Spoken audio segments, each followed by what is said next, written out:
Top quality और consistent performance के लिए सिर्फ सिल्वर पंप्स। टॉप क्वालिटी और कंसिस्टेंट परफॉर्मेंस के लिए सिर्फ सिल्वर पंप्स, नाम याद रखना। मला अतिशय आनंद आहे की नांदेड जिल्ह्याला महसूल क्रीडा स्पर्धा ज्या राज्यस्तरीय आणि सांस्कृतिक ज्या स्पर्धा आहेत त्यासाठी नांदेडला यजमानपद मिळालं ही निश्चितच नांदेडसाठी मोठी अभिमानाची आणि आनंदाची बाब आहे।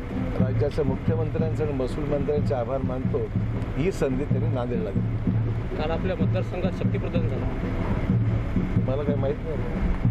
आमदार म्हणाले की जर अजित पवार मुख्यमंत्री होणार असतील तर आपलं नाव न घेता आपण सुद्धा राष्ट्रपतीमध्ये माझं नाव जर घेतलं असतं कोणी तर मला वाटतं बोलता आलं असतं, पण जिथे माझा उल्लेखच नसला तर कदाचित तो कोणाकरता आहे मला माहीत नाही। असं म्हणाले की भोकर मतदारसंघामध्ये दहशत निर्माण करण्याचा प्रयत्न माहीत नाही। मला तर काय माझ्या ऐकण्यामध्ये अशी दहशत लोकशाही आहे, माझ्या ऐकण्यात अशा काही गोष्टी नाही आहेत आणि मी याचं दखलही घेत नाही। याच्या प्रवेशामुळे राष्ट्रवादीची ताकद वाढली का?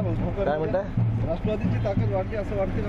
असं काही दिसत तर नाही मला काय। साहेब, कृषी मंत्री माणिक कोकाटे यांना 2 वर्षाचा कारावास झाला आहे, सरकारने राजीनामा घेतला पाहिजे काय? असं आहे की कायदेशीर प्रक्रिया आहे, कायदेशीर प्रक्रिया जोपर्यंत त्याला अंतिम स्वरूप येत नाही किंवा अंतिम निर्णय होत नाही तर त्याबद्दल बोलणं उचित नाही, कारण त्याला पुढे अपील आहे, हायकोर्ट आहे, सुप्रीम कोर्ट आहे, कायदेशीर प्रक्रिया आहे। त्यामुळे प्रक्रिया ही असताना त्याच्यावर मत प्रदर्शित करणं उचित नाही। कंधारमध्ये आपण पक्षप्रवेश मोठा सोहळा घडून आणला होता, त्यानंतर राष्ट्रवादीचे आमदार चिखलीकर असं आहे की प्रत्येक मतदारसंघ राज्य सगळ्या पूर्ण राज्यभर सगळे राजकीय पक्ष आपापली ताकद वाढवण्याकरता प्रयत्न करत आहे। त्यात गैर काय त्याचा गैर वाटत नाही।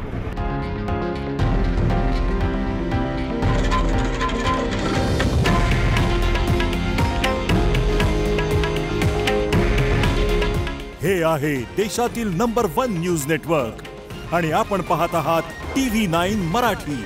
काळजी तुमची, हित महाराष्ट्राचं।